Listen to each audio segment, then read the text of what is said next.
All righty. I've heard RJ speak a few times. I've been following him on Facebook for a while, but I don't think I've heard him share the way he plans to share tonight.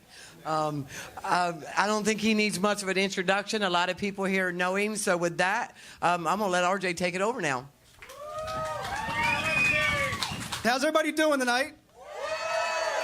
Who's proud to be in recovery? All right, that feels good. Like Chris said, I am not anonymous about my program whatsoever. I don't hide in a church basement. I don't sit around and talk to 3 or 4 guys and keep it to myself. I like to share what was given to me. Having said that, I do work a program, but that consists of what, an hour a day, which means I have 23 more hours to spread hope. Like a lot of us, before we speak, I always try to think about what I'm going to say, and I write it down, and then I listen to motivational speakers and stuff like that. But by the time I get up here, I got to remind myself this is not my show. This is my higher power show that I choose to call God today. Yes, this is National Overdose Awareness Day. This is a time for us to remember those that we've lost to this disease, but it's also a time to see what we can do to gain power from it, to gain energy from it. 129 people a day are dying from this disease. The media has no problem telling you that. The media has no problem telling you about the bad things that are going on in Florida, Ohio, Philadelphia. The epidemic is their favorite word. My favorite word is solution. My favorite word is that hope is alive as long as you use the footwork to make it happen. You can have hope all day long. I laid in bed for hours and days hoping the dope dealer would call me and say he was good. I got my ass up and I went and I walked hours and hours of doing whatever I had to do, from selling my body to selling grandmom's jewelry. Whatever it was, I did what I had to do. And now you all, despite the weather tonight, came out and did what you had to do to show your recovery and show people there's hope. I asked this event to be filmed for one reason. The reason is I don't want it to stop tonight. I'm going to take all this stuff and we have a team that's working together. We're going to show the entire nation what we do here in South Florida. That you can recover anywhere you are. You are where you take yourself. When I was 6 years old, I aspired to be a police officer. I'm sorry, I know that word makes a lot of you uncomfortable. I aspired to be a police officer at 6 years old. That was my lifelong dream. I was going to do that. At 10 years old, I was going to be Darren Dalton, Jose Canseco. That shows my age. If you guys don't know, they were few of the best baseball players that played the game. And I was going to be a famous baseball player. By the time I was 16, I was going to be on the PGA Tour or on the NFL. That was my thinking. That was my goals, my aspirations. By the time I was 17, I was putting a needle in my arm and drinking. Had my first daughter on the way. And completely alone in a house I couldn't afford with no electricity or water. One of my biggest idols growing up was my uncle, Uncle Tom. Stood 10 feet tall, could lift a house, threw us across the pool like we were feathers. He was my hero. He had that John Travolta swag to him. He kind of looked like him. The first night I ever smoked a cigarette was with this man. First thought to my mind was, I have arrived. I have arrived to manhood. I'm smoking a cigarette. So as I lit the wrong end of the cigarette and it caught on fire and I'm coughing and I'm almost throwing up, I realized I wasn't ready yet. I didn't know that was the last time I was going to see Uncle Tom. No idea. At the time, he had 3 beautiful boys. And one day, babci, it's Polish for grandmother. That's what we have, Polish grandmother. She got a phone call from the oldest, said, Daddy won't wake up.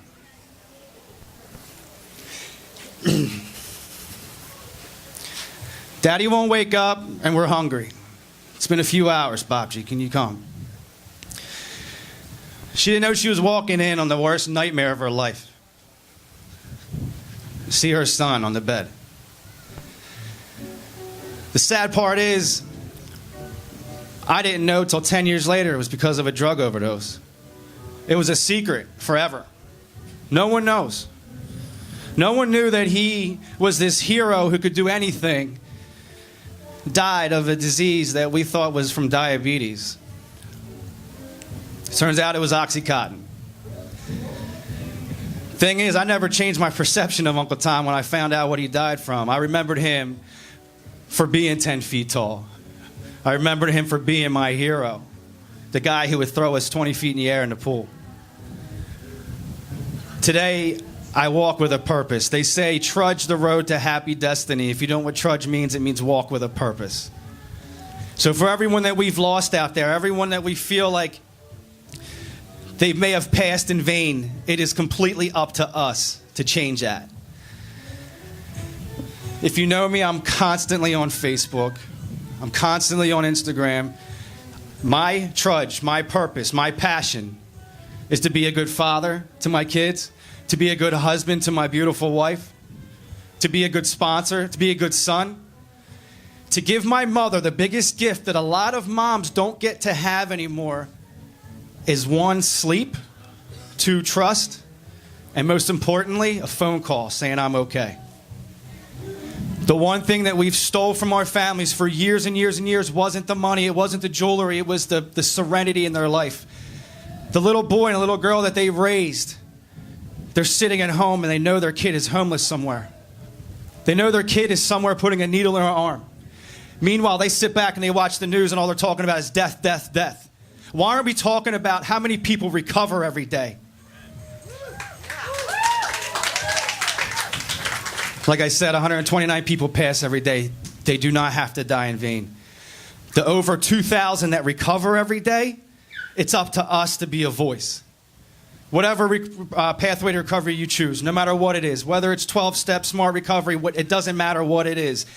You stay true to your traditions, but don't waste the next 23 hours of your life keeping it to yourself. None of you will know unless you sit in a room with me about my program, because it's none of your business. But what I take with me after that is everyone's business. I am so proud of who I am today, and we need to drop the stigma of who we are. There's senators and judges out there, district attorneys who are all in recovery, but no one knows because they won't say it. There's CEOs with kids dying in the bedrooms, $4 million houses, but nobody knows because they won't speak up. We're not junkies. We're not deadbeats. We've been called that. We've been called whores, sluts, deadbeats, losers. You hear that enough, you start believing it. Every single one of you are capable of doing exactly what you want to be. I think my NFL shot's over. And I probably will never be a police officer, but I'll stand by them. I'll tell them that prison isn't the answer and treatment is. And if treatment's not an option, then a recovering alcoholic is. I am very honored of where I am in my life today, and I'm grateful. Like Chris said, I'm grateful for everybody in my life, especially a man who came here tonight, David Zide. I don't know if you know him, but he has become one of my best friends, and we work side by side together at Reliance in North Palm, and it's an honor. They believe in me. They let me go anywhere I want in the country to speak and tell my story. I think I'm in, 4 states next month. My wife isn't happy about it, but she believes in me. A lot of you believe in me. Next month, the last time I was in the state of Delaware, I left with a warrant. The last time I was actively using in Delaware, I left with a warrant. September 10th, I get to go and I stand side by side with the Senator Biden and the mayor of Wilmington, Delaware, talking about a solution.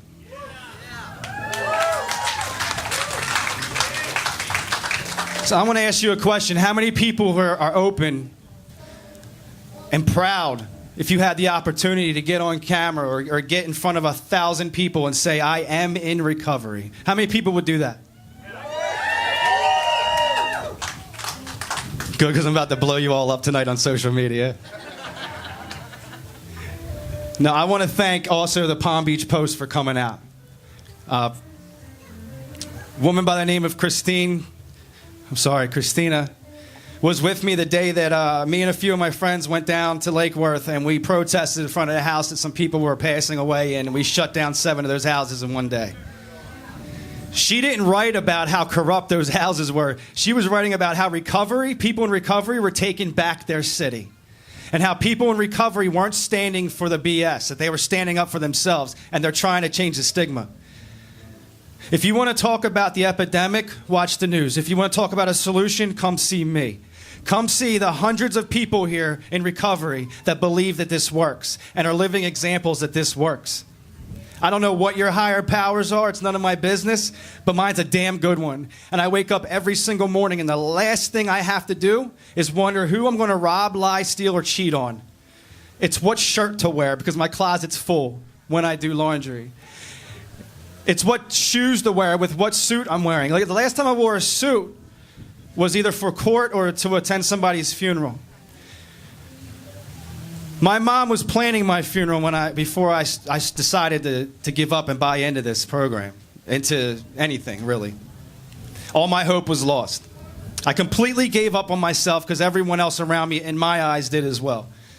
My only friends were the friends in recovery, so I had to hide my addiction. And you know how good we do that.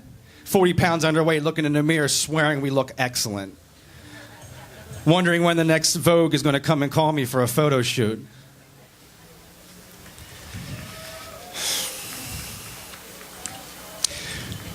Today, I don't do that. That suit my mom bought for my funeral was returned. I came down here with a pair of shorts, an insurance card that didn't work, and a gift of desperation. And I carry that gift with me. I beg every single one of you to take this serious. Something that's more deadlier than guns and car accidents combined. And it's hard to tell you that because I know when I was in active addiction, death did not scare me whatsoever. I was at a point to where if you gave me the option to die, I was taking it. Because if I had to live one more day the way I was, the person I became, from altar boy to homeless on the street stealing from the people I loved, I'd much rather be dead. I made a decision to change my life. I made a decision to stop being a grumpy, miserable, egotistically ran jerk. I put down the guns and I sat there and I said, listen, I'll do whatever it takes. You're flying 1,200 miles away from your family and from your kids. And I said, I ain't much of a dad, so I don't know what more I'm doing here. I came down here with a fresh canvas and it was up to me to figure out what I wanted to paint on it. I didn't take my recovery serious for a while. And I slowly started doing the exact same things I did when I was shooting heroin or drinking alcohol. If you really want to change your life, if you really want to pursue and accomplish everything you've ever dreamed of, I'm telling you, I'm promising you right now, you can accomplish it. If it's college, you're going back. My wife failed out of college 3 times. She's now going back, and she's almost a full-time college student again with 2.5 years sober. Everybody can be anything you want to be. Trudge the road to happy destiny. Find your purpose. I say this every time because I believe in it with my every being, that Mark Twain said, the 2 most important days of your life is the day you were born and the day you find out why. I found out why. You need to find out why. Drop the victim role and be the survivor, because that's what we are. Yeah, we're stigmatized. We don't have chemo like cancer. We don't have insulin like diabetes, but we got each other. We got each other all day, all night. And if we do it on a daily basis, you rack up some time, you rack up some promises, you rack up some more responsibilities, and your life is beyond your wildest dreams. So you're going to buy into these? You're going to buy in and listen to people who have long-term sobriety? You're going to sit there with the newcomer with 3 hours shaking, wishing that he was dead? You're damn right I am. Because I know that day, after that day, I'm going home and I'm going to bed and I'm going to smile. I'm going to be proud of who I am. I'm no saint. I make mistakes daily. But I'm getting better every day. And so can you. So yes, this is an awareness rally about the epidemic and about people overdosing. But I like to switch shit up all the time. It's about a solution. And the media needs to talk about a solution. Thank you.